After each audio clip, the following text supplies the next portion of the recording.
क्या आपने कभी यह सोचा है, मां कामाख्या को तंत्र की अधिष्ठात्री क्यों कहा जाता है? क्या आपने उस स्थान की कल्पना की है जहां न कोई मूर्ति है, न आरती, फिर भी ब्रह्मांड की गूंज वहां सजीव हो उठती है?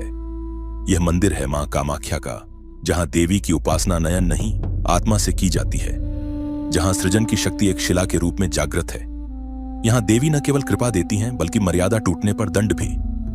कभी एक परम भक्त उनकी लीला की मर्यादा लांघ बैठा और देवी के कोप का शिकार बन गया। एक श्राप भी यहीं जन्मा, जो आज तक नरनारायण वंश पर प्रभावी है। कामाख्या केवल एक देवी नहीं, बल्कि इच्छा, ऊर्जा और चेतना का स्रोत है। यह वह स्थान है जहां सती का सबसे गूढ़ अंग गिरा था और वहीं स्थापित हुआ तांत्रिक साधना का सर्वोच्च केंद्र। हजारों साधक, अघोरी और योगी यहां आते हैं, मोक्ष, सिद्ध या बस एक झलक के लिए। तो आइए जाने उस गूढ़ रहस्य को, जहां इच्छा तप में बदलती है और भक्ति शक्ति में। कामाख्या एक मंदिर नहीं, एक जीवित चेतना है। देवताओं पर ताड़कासुर का अत्याचार बढ़ता जा रहा था, कोई उपाय नहीं सूझ रहा था। शिव समाधि में लीन थे और उनके बिना कोई समाधान संभव नहीं था। देवगण चिंतित हो उठे। शिव को समाधि से बाहर लाना अनिवार्य था, परंतु शिव, जो सती वियोग में तपस्थ थे, उन्हें न कोई अप्सरा, न कोई देवता, न कोई साधना विचलित कर सकती थी। तब ब्रह्मा, विष्णु और इंद्र ने एक निर्णय लिया। कामदेव को चुना गया, प्रेम और आकर्षण के देवता।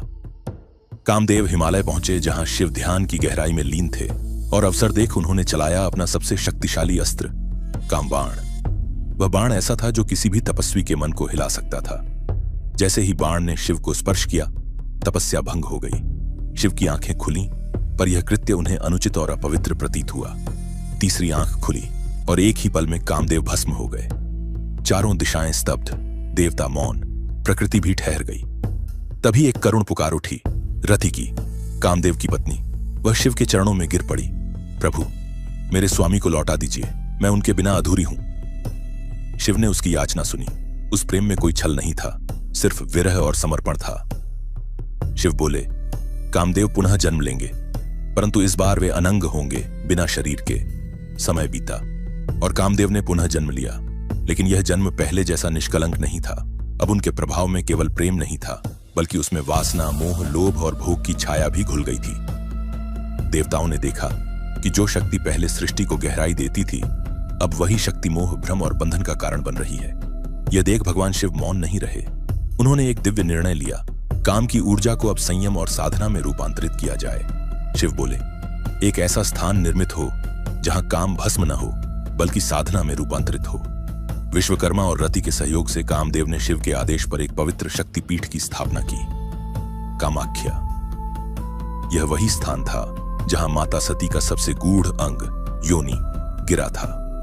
नीलांचल पर्वत की छांव में बसी यह भूमि अब केवल एक मंदिर नहीं, बल्कि सृजन, ऊर्जा और तंत्र की प्रयोग भूमि बन गई। यहां काम का अर्थ केवल शरीर नहीं, बल्कि वह शक्ति है जो संसार को रचती है, संयम में रहती है और तप से प्रकाशित होती है। आज भी योगी, तांत्रिक और साधक यहां अपने भीतर की इच्छाओं को शुद्ध, शांत और जागृत करने आते हैं। काम यदि मर्यादित हो तो सृजन है, और यदि अनियंत्रित हो तो विनाश। यही कामाख्या की आत्मा है।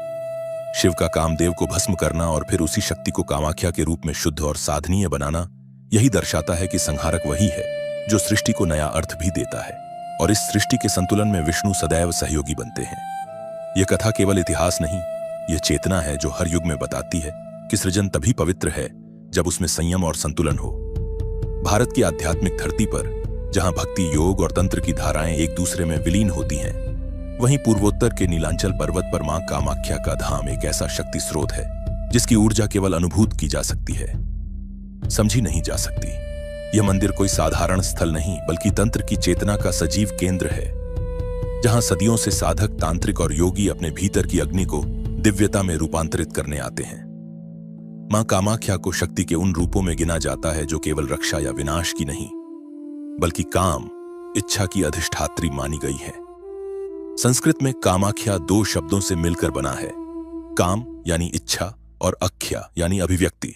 इसका अर्थ हुआ वह देवी जो इच्छाओं को जन्म देती हैं और उन्हें मुक्ति और साधना का मार्ग भी प्रदान करती है। पौराणिक मान्यताओं के अनुसार यह वही भूमि है जहां देवी सती के शरीर का सबसे रहस्यमय अंग, योनि, शिव के कंधे से गिरा था। जब उन्होंने तांडव करते हुए सती के अंगों को लिए ब्रह्मांड को विचलित कर दिया था। इसी स्थान पर स्थापित हुआ कामाख्या शक्तिपीठ, जो 51 शक्तिपीठों में सबसे रहस्यमय और तांत्रिक रूप से प्रभावशाली माना जाता है। कामाख्या मंदिर एक ऐसा स्थान है जहां कोई मूर्ति नहीं, बल्कि पूजा होती है प्राकृतिक गुफा में स्थित एक जीवंत योनि शिला की, जो सदैव जल से अभिसिंचित रहती है। इस जलधारा को ब्रह्मपुत्र की गुप्त शाखा माना जाता है। यह शिला सिर्फ पत्थर नहीं, बल्कि सृजन की जीवित चेतना है, जो इच्छा को जन्म देती है और उसे साधना के माध्यम से मुक्ति में रूपांतरित कर देती है। तंत्र शास्त्र के अनुसार योनि केवल शरीर का अंग नहीं, बल्कि वह शक्ति है जो सृष्टि की धुरी को चलाती है, जो जन्म देती है और मृत्यु के पार चेतना को पहुंचाती है। मां कामाख्या उसी जागृत ऊर्जा की जीवंत मूर्ति है। यह वही स्थान है जहां साधक अपनी अहंकार की परतें गलाकर शक्ति से एकात्म हो जाते हैं। कहा जाता है कि इस योनि शिला पर कुछ ऐसे गूढ़ चिन्ह हैं जो केवल अनुभवी तांत्रिकों को ही दिखाई देते हैं, वो भी केवल विशिष्ट अनुष्ठानों में। यहाँ अनेक गुप्त शमशान साधना स्थलों का उल्लेख मिलता है, जहाँ केवल अघोरी ही रात्रि में प्रवेश कर सकते हैं। यह साधनाएं अत्यंत गोपनीय होती हैं और साधक को जीवन और मृत्यु के पार की अनुभूति कराती है। कामाख्या कोई साधारण मंदिर नहीं, यह एक जीवंत शक्ति क्षेत्र है जहां भक्ति, श्राप और वरदान की कथाएं आज भी जीवित हैं। इन्हीं में से एक कथा जुड़ी है केंदुकलई, मां कामाख्या के परम भक्त और तांत्रिक पूजा के संरक्षक से। रात्रि में जब मंदिर के कपाट बंद हो जाते, तब मां नग्न रूप में तांत्रिक नृत्य करती थीं। केंदुकलई आंखों पर पट्टी बांधकर स्तुति करते ताकि देवी की मर्यादा बनी रहे। एक दिन एक मां मृत बच्ची को लेकर आई। उसकी श्रद्धा ने केंदुकलई को मां से विनती करने को बाध्य किया। उन्होंने बच्ची को योनिशिला पर रखा और गहराई से प्रार्थना की, मां कृपा करें, इसे जीवन दे। जब केंदुकलई ने मां से बच्ची के जीवन के लिए प्रार्थना की, देवी ने उसकी पुकार सुन ली। कुछ ही क्षणों में वह मृत बालिका फिर से चेतन हो उठी। यह चमत्कार नगर में फैल गया और राजा नरनारायण तक भी पहुंचा। राजा ने मां कामाख्या के चमत्कार से प्रभावित होकर स्वयं उनके दिव्य रूप के दर्शन करने की जिद ठान ली। कहा गया कि देवी रात्रि में ही प्रकट होती हैं, जब पुजारी आंखों पर पट्टी बांधकर पूजा करते हैं। परंतु राजा ने दबाव बनाया। केंदुकलई ने भारी मन से अनुमति दी, पर शर्त रखी कि दर्शन गुप्त रूप से होंगे। मंदिर के गर्भगृह में एक छोटा छिद्र बनाया गया। केंदुकलई ने जैसे ही स्तुति आरंभ की, मां कामाख्या प्रकट हुई, नग्न रूप में नृत्य करती हुई, जो ब्रह्मांडीय ऊर्जा का प्रतीक था। पर देवी को तुरंत आभास हुआ कि कोई उन्हें छुप कर देख रहा है। मर्यादा टूटी थी। क्रोध से अग्नि की लपट उठी और राजा नरनारायण वहीं भस्म हो गए। देवी ने केंदुकलई को भी दोषी पाया। उनकी सहमति भी इस मर्यादा भंग में सम्मिलित थी। कुछ परंपराओं में कहा गया कि उनका सिर काटा गया, तो कुछ में उन्हें शापित मूर्ति में बदलने का वर्णन है। मां ने श्राप दिया, नरनारायण वंश का कोई भी पुरुष इस भूमि पर पग नहीं रखेगा। आज भी उस वंश के लोग आंखों पर पट्टी या छत्र के साथ वहां से गुजरते हैं। यह कथा केवल दंड की नहीं, श्रद्धा, मर्यादा और आत्मचेतना की गाथा है। कामाख्या वह शक्ति है जो प्रेम, भक्ति और संयम की कसौटी पर हमें परखती है। अगर हां, तो अपने विचार नीचे कमेंट में जरूर साझा करें। हम जानना चाहते हैं कि इस दिव्य कथा को आपने किस रूप में अनुभव किया। कामाख्या देवी का मंदिर कोई साधारण स्थल नहीं, यह एक जीवित चेतना है।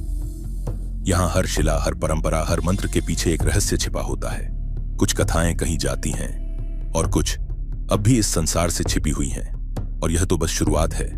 जैसे ही आपका स्नेह और समर्थन मिलेगा, हम मां की कृपा से अगली कड़ी लेकर फिर लौटेंगे। अगर यह वीडियो आपको ज्ञान, रोमांच और चेतना से भर पाया हो, तो कृपया लाइक करें, शेयर करें, सब्सक्राइब जरूर करें, ताकि अगली कथा आपसे छूट न जाए। आपका साथ हमारी साधना का बल है। शक्ति, शांति और सिद्धि आपके जीवन में सदैव बनी रहे। जय मां कामाख्या।